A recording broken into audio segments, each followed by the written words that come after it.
Atma müjgan okların bu sineme Allah için.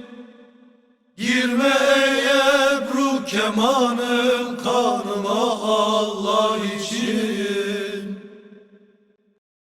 Hastayım bir çare kıl hicranıma Allah için. Ey hekimi vakt olan gel yanıma Allah için. Bir ilaç et derdi bir dermanıma Allah için. Dostlar tutsun ki elim hiç yok mu bir ehli vefa. Hakisar oldum ayak altında kaldım vah bana. Eyledim bir nevcivanın yoluna canım feda.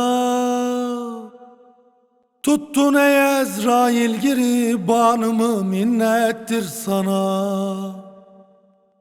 Al kavuştur canımı cananıma Allah için.